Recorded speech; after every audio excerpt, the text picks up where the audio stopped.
Hi everyone, I'm Kerry Cassidy from Project Camelot. So, I just want to make a statement here and sort of rally the troops, so to speak, to also get journalists to wake the fuck up and start questioning what's going on in our country. Because it's clear that the people that are on the Trump side, the so-called pundits out there that everyone's listening to, are not journalists. Therefore, they have no vested interest in asking questions. They are simply soldiers following orders and trying to do the best they can to comfort the Trumpers to keep them on side. In the meanwhile, the mainstream, of course, are owned by the other side, and they don't question either because they're too afraid to, because they'll basically lose their jobs and their livelihood. So I am a journalist that is fully independent, and I cannot be stopped. So I'm here to say that this has got to stop what's going on right now. So the two sides need to talk to each other, number one. Number two, if we're under martial law, under a military law, in conjunction with FEMA, then the head of the military, the top echelon, need to come forward and announce that to the American people. Not just for the Trumpers to know that, and not just for among themselves, their rank and file. The bottom line is the whole country is sitting in a state of quandary, and except for, some of these people are completely deluded, not knowing that Biden is in office illegally, that he's basically head of a corporation that's now defunct, that we now have a republic that needs a new president, but in the interim we have a martial law and basically we're under military governance in conjunction with FEMA, and how that arrangement works, I have no idea. If Chris Miller is the head of the military, like the top, and hasn't been fired already by Biden,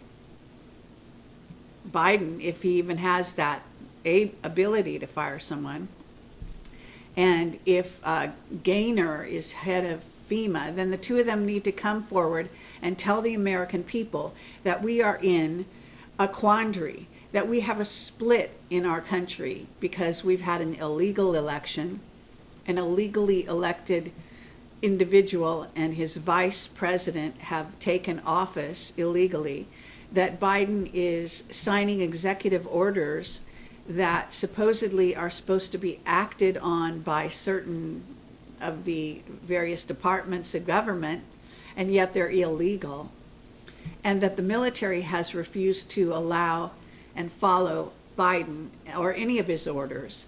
And they made that clear by turning their backs, for one thing, when his motorcade went by. And that, in essence, that's what's going on here in America. So as a journalist, I am looking at both sides. I understand these two sides are at war.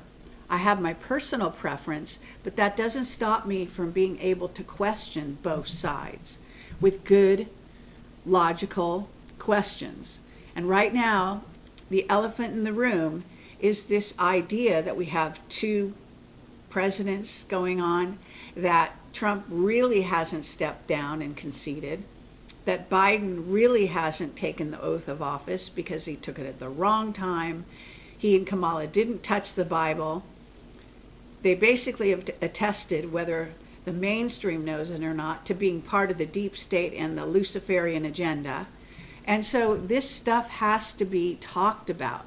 We cannot continue on with trust the plan, having other people orchestrate our lives for us. So I just want to say, I am a journalist. I want the good questions to be asked. The pundits on the so-called Trump side of the spectrum are basically not journalists. They don't get it. They're afraid to question, at least in the public forum. And at this time, we don't really have enough journalists coming forward to say, listen, what is going on here in America, and let's announce it so that the American people know what's what. They can at least know we're at war. They can at least know we're under military governance right now. They can at least know these things. So someone has to come forward and talk about this. And someone has to be able to have a dialogue about it with both sides. All right? So we can open up the dialogue so that both sides can talk about whatever it is they want to say. And in the end, we're going to have to come to some kind of agreement. Otherwise, we're going to have civil war in this country. And meanwhile, I'm sure that the other countries out there are wondering what the hell is going on. Biden gives executive orders. He's opening the borders, then he's closing them. Whether anyone obeys him or not is basically unknown, except by those exact people. Who are the police departments reporting to? Are they reporting to the governors of states? Are those governors of states who are, basically part of the deep state and have signed on a long time ago to follow orders and not question? They're the ones we have to rely on to govern our country at this time? And I mean, there's so many questions that have to be brought to the fore.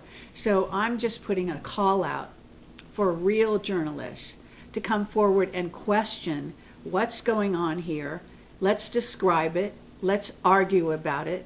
Let's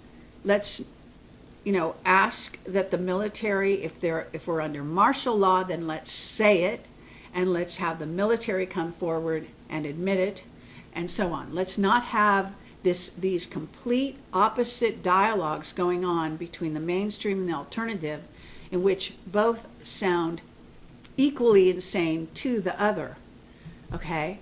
So this is a problem right now, and I am sick of listening to the alternative side saying trust the plan and not questioning anything and basically comforting each other. This is not the role of a journalist. It's not the role of someone who should have a public podium, okay? The point is not to comfort other people. The point is to say what's going on, let's announce it, and let the chips fall where they may. So this is the situation. We're under a very strange Rashomon, no man's land right now, and that makes us vulnerable as a country. It makes us vulnerable as individual states, and it also puts in question the fact that we've been infiltrated by the Chinese, that they are under orders from the deep state Illuminati, that they may be hand in glove with Israel, for example, and the Anunnaki. All of this needs to come forward. Someone needs to start talking and start telling the truth to all of the American people, not just one side, where they have their friends and they know they can get away with it. So let's, this is a call out. And if I sound irreverent, then so be it. I have my opinion, I have my loyalties, but that's not going to overstep my job. My job is to question what's going on, why is it happening this way, and why should we sit here and wait for some kind of outcome that none of us knows. I think we take action. I think we begin to engage in the dialogue of what's happening with both sides, all right? And that can only happen if individual journalists, citizen journalists begin to encounter and dialogue with the other side as well. So I want to encourage people to do that. I welcome interviews where I will actually question people like Lynn Wood, who I agree with, but a lot happens under God's rule that is horrendous and has been going on for eons on this planet. So don't say God's in charge and that's all fine and good. And do not tell me that we have no role to play here. That's ridiculous. And I want to talk to Juan Osavan, who's very well versed in the Illuminati jargon and intelligence, and so on. Very good for him. Let's have a dialogue. And you know, they keep these people, stay away from me, because I'm the only one out there who's willing to question what's going on in the alternative sector. And as far as the mainstream media, well, they don't question it, other than possibly Tucker Carlson and one or two other, Laura Ingraham and Sean Hannity, basically willing to sort of question on tippy toes. You know, let's come out with it. Let's talk about what's really going on, because we are going to be in a civil war. Okay, that's what the outcome of two sides that can't agree. That's the road we're headed down. So if we're going to go down that road, let's at least admit it. And if we're not, then let's attempt to come to some kind of solution in which both sides are fully aware of what's going on. Not just the military and not just the Trump team and their secrecy. Okay, enough with secrecy. Out with it. This is Kerry Cassidy from Project Camelot. Thank you.